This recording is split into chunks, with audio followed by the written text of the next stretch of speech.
Welcome, hola, what's good? Hey, y'all, hey. You are tuned in to Circle Up with Amanda Hurd. Today, you get to see the face of Stephanie. Hi, girl. Hey. I don't even know where that came from, y'all. Y'all hear me say, hey, girl, hey. All the time. I have no idea where that came from. I know me and one of my sisters, we say it all the time, but still, where did that come from? I don't know. And people just know what to say too, right? People like, hey girl, I'm like, hey. I don't know. You know, we all got that same language. I said all the time, we got the same language. If y'all see me out there in them streets, just be like, hey. But anyhow, here we are. We are the bonus clip for season 2, episode 4. I say that I'm broken, yet God calls me whole. Right? We just got done doing a wonderful podcast. Absolutely. I enjoyed it. Listen, so much information, right? Yes. So much information. Here is just the famous bonus clip, so y'all get a little bit more. Y'all get to see the faces, the expressions. People are always like, I just want to see what's going on in the I'm room. on TV, Mama, I made it. Hey, girl. Hey. Well, something like that anyway, right? So, just a few steps to take to walking into that wholeness. Maybe you're out there and you're like, yes, I feel broken. Yes, I cannot get out of this place. I don't know what it is. I do know how I got here. Some may feel like, I don't even know how I got there. Yep. Some people may be thinking like, am I broken? Wait a minute, let me think about this, because this is me, right? But if you are willing to take that next step, if you are willing to recognize that, yes, honey, you are broken, that yes, sir, that is what brokenness looks like. And you understand now that you have been called to a greater place, that you don't have to live there. I love on the clip, Steph was like, how we decorate the valley, our space where we're not meant to live in, right? We get comfortable in this state where it's a hard state. It's that heavy state. It's that dry state. It's that state full of brokenness, loneliness. Mm-hmm. I mean, how would you describe the valley? I would describe the valley as a place of comfort. That's what we act like, right? it can be a place of comfort because, like you said, it is a place of isolation, desolation. It's a place of blame. Right. It's a place of constantly feeling like, oh, it's me. Like it's a place where you basically box yourself. Right. And you just feel like, okay, dark, I can't. gloomy. Right. It's real dark. Like I can't do no better than this. It's a settling place. And you know, when the mountaintop is much higher. Mm-hmm. You know, the more you go, the more you endure. You know, you got to climb that mountain. But when you get to that mountaintop, it was all worth going through the valley for. Right. It's the valley is for you to go through. David said, yea, though I walk through the valley of the shadow of death. Not that through. Meaning don't stay there, don't live stay there, don't decorate it. He ain't saying don't get comfortable. Right. It is not a place for you to stay. It is a place for a moment. Right. It is not a place for a final destination. No. Nothing grows out there in the desert. Nothing grows in that valley. So I think that it is very important that we learn to recognize when we're in a valley, because you won't feel like yourself. Right. Valleys make you not feel like yourself. And the reason why I say it makes you comfortable is because it may just be that familiar to you. Because you're there and you got so used to staying there, you decorated it to your comfort. Wow, and we do that so often. You know, just sometimes rewording things, it makes you revisit situations that you've been in. You're like, you know what, I did hang that picture down there in the valley. Yeah. You know.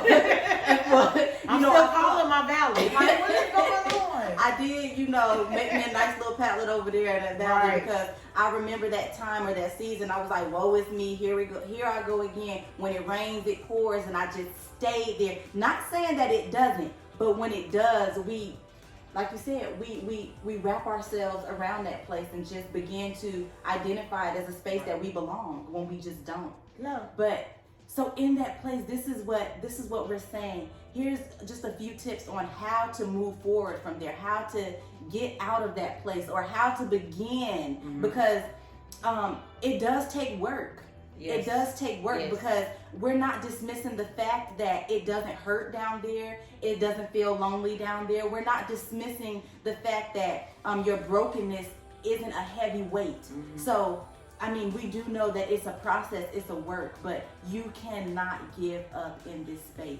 No. You cannot. When people give up in that space, when people just stop and give into that space, that's where we don't make it out of. That's where people settle in defeat in that place. And there's nothing, like she said, that can grow from that place. So if you don't keep moving, if you don't keep going, then that's your destination, and you were not called to that.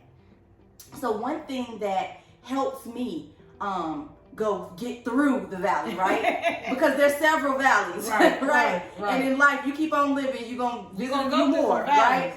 So one thing that has helped me get through the valley was just a renewal of my mind, you know? And what I mean by that is I had to get to a place where everything that I knew, I had to dismiss. I had to say, okay, I don't know it like I think I know it. So in this place, if I felt like I was fearful of some things, I'm not afraid. I had to renew my mind. I had to keep feeding myself that this is not real, right? And although it was real, it did something for my mindset. It helped train me to not rest or get comfortable in that place. So that's one thing. That's one tool that I use. I just constantly renew my mind. What's something that you use in that place? Being transparent with myself. That's good. Because I think self-evaluation is a huge thing. And it can help you identify with some of the places where you lack, some of the places where maybe you go too hard right here, or you go too hard on that person. Maybe you need to pull back a little bit, or maybe you're beating yourself up over your past or things that you've been through, and it's like, wait, I can't do that. I literally have an affirmation thing on my prayer wall that's like, I am whole, I am chosen, so like, no matter what it is that I may feel in that moment, there's a thing that's the opposite of that, or what God says that I am. I love that. So when I start to repeat certain things, like say I just feel broken, I'm whole. Or with sickness, I'm healed. Like by His stripes, I'm healed. Or whatever, I'm more than a conqueror. And it's my way of kind of telling myself, this is what God said, because the enemy, especially when you're having valley experiences or when you're in a state of brokenness, will know your broken places and hound on those places. So then you feel like, okay, like then you start believing it. You start believing it. So the way that, I'm trying not to get too biblical, but the way Jesus defeated Satan in the wilderness was by repeating God's word. And so that's how we can defeat, and that's how we can help to heal our places, is not only be transparent, but also repeat what God said. I love that. Be transparent, and that takes a tool of truth. Absolutely. Like the tool of truth, and I feel like a lot of times it's so easy to lie. To others, right? That's what we're used to. That, like, we're used to like wearing that smile when it's not a smiling moment. We're used to dressing up our pain. We're used to like, oh no, it don't hurt. I'm good. We're used to that, right? But when you can be truthful to yourself, it will help you be truthful to others. I have this one friend that I met not too long ago, and I asked her from time to time, like, hey, how you doing? How's everything going? And she's honest enough with herself to be honest with me and say, I'm not all right now. But with that, there is help, right? So that tool of truth that's another good one. That's not even one I was gonna throw out there, but look, you gotta be true with yourself. So that you can be truthful with the people around you, and you never know, maybe your help is connected to somebody that you're with, right? I love that. So another fun tool that I use in that place is I try my best not to settle. That's good. And it's hard, but I try my best just not to settle. Like you said, like, don't hang no pictures and stuff up in there. Sometimes I'll go to hang that picture and just say, this is it. But even in that, I have to understand that that feeling is uncomfortable. So I gotta shake it. Right. I gotta shake it, you know? And it's easy to do. It's easy to settle. Right, so easy. But I gotta shake it. And sometimes, if I'm just being honest, right? Sometimes even in the shaking, things don't fall off as quickly, you know? Or don't fall off right away. Right. And it feels like, you know, like, I'm just not gonna let that bother me. I'm not gonna let that bother me, but it's still bothering you. But I try to stay in that place of not settling in that. Like, Absolutely. I know this is something I need to do, whatever step it calls for me to do to get this off me. If that goes into having a conversation with, you know, that hard conversation with whomever, you know, the issue or the problem is with, that person who may have made you feel broken, that yourself, sometimes I've had to look myself in the mirror and say, girl, get yourself together. Absolutely. Get yourself together. We are our biggest, like, critic. We're our biggest hater. We're our big, you know, and people, like, you know how people are so quick to say, I'm my biggest cheerleader. Right. But you're not quick to say that you're your biggest criticizer. Right. You're your biggest hindrance. Like, we don't want to say those things. Right. Only the good things. So I'm with you on that one. I'm with you on that one. I'm with you on that one. Is there any other tools that you use in that place? Me personally, writing. Ooh, yeah. That's it. I write my feel like I used to not really care to do it, but now it's helped so many other people that I like to do it. Yeah. But because you don't know who's going through it. Right. So one of the things I do is I write. So like I'll take a journal, even the note section in my phone, and just type something out. Like just so that I can get it out of me. Yeah, like you just declutter all of those thoughts. Right. It's like here it is, boom, it's there. I've expressed myself.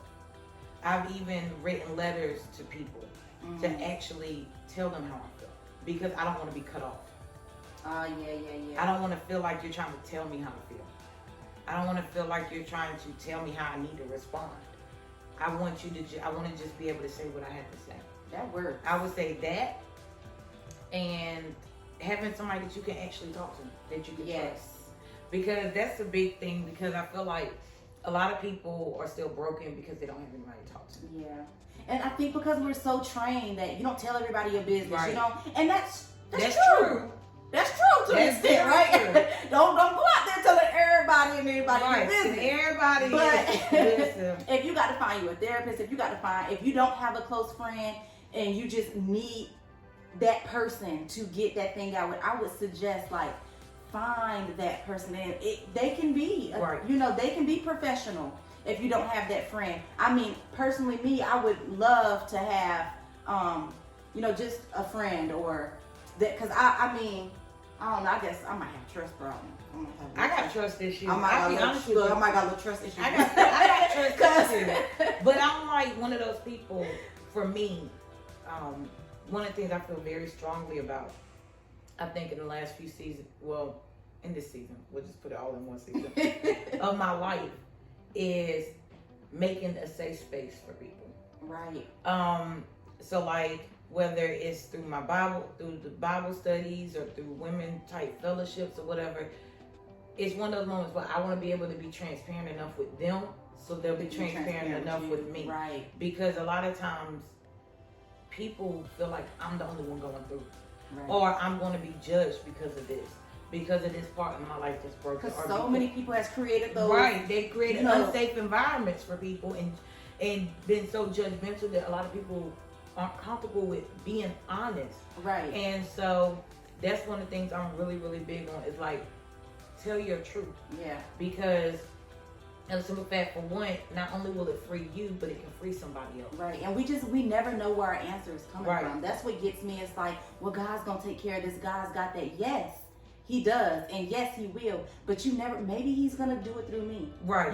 Maybe he might do it through you. And I'm not saying everybody come and trust Amanda. You know what I'm saying? Not that I'm not trustworthy, but I'm saying it in the sense of you have to find that outlet. Yeah. Right? You have to find. Because when we hold all these things in, and this is my true story. I was one that, I was like a sponge. Mm-hmm. Like I can hold stuff for a long time, like just stuff on top of stuff on top of stuff on top. It takes a lot of stuff before I start leaking, but no matter what, there's gonna be a time when it leaks, right? So if I don't get it out, it's gonna create a bigger mess. It's better that once it gets damp, once it gets, a little, wring it on out. So it has room for the next, because the next is definitely coming. Right. In a matter of time, right? So find that outlet, find that space, find that person, find that trust worthy atmosphere that you can just release. You can release. Right. I love that tool. But these are just a few places and spaces that you can just begin to work on if you're in that state or place of brokenness, and it will help you begin to see the light at the end of the tunnel. It will help you begin to climb your way up out of that valley. If you don't have that space and you are looking for that space, I just heard Steph say that she is creating this space, okay? Yes. She has created this space for somebody. So listen, get in touch with, where can they find you at? They can find me on Facebook. The Into Dead Ends blog is what it is on Facebook. They can email me if they want to. What's your email? It is tetdeblog@gmail. Yes. Listen, she's creating that space. I am. I'm creating the whole. And the great thing about it is, like, I'm starting my first one tomorrow. And the group is called Rise, which means realizing I'm still evolving. I love it. So I love it. For people to come and, yes. Because a lot of times people look put together, but there's things that they've gone through that you wouldn't know that can actually help you. Right. So I just like to make people feel like, okay, somebody out there cares and somebody knows and somebody's willing to listen and not going to judge me. I love that. Yes. So listen, if you need that space and you have yet found that space, or you just recognize that maybe this is something I need to try, I would definitely get in touch with. I'm here. Get in touch with Steph. Okay. Let me tell you, just if you don't feel it through here, I'm just gonna tell you now. Like, her presence is it's wonderful. It's precious. It's genuine. Oh, you're so sweet. It's so genuine. Like, something about you, man. My man, the panda. Look, it's so genuine. When I think about Steph, some of the things that always cross my mind is love, genuine, caring. So that space is a real space. If you need that, if you're looking for that, reach out to Steph. If there's, if you want to reach out to me, you can find me at on Instagram, on Facebook, circleup_AH, or you can email us at circleup.ah@gmail.com. And for all the fellas out there, if you're like, I don't want to talk to y'all ladies, this is something different, y'all don't understand me, listen, reach out to my husband. All you got to do is DM me at the Circle Up, right, under the circleup_AH, and listen, just type in there Zach Hurd, just put Zach Hurd, and hey, I get you to him. I'll forward the message right to him. There's several spaces that you guys can come to and just be able to help get you to that next space. So love you lots. Thanks again for tuning in. Bye. Bye.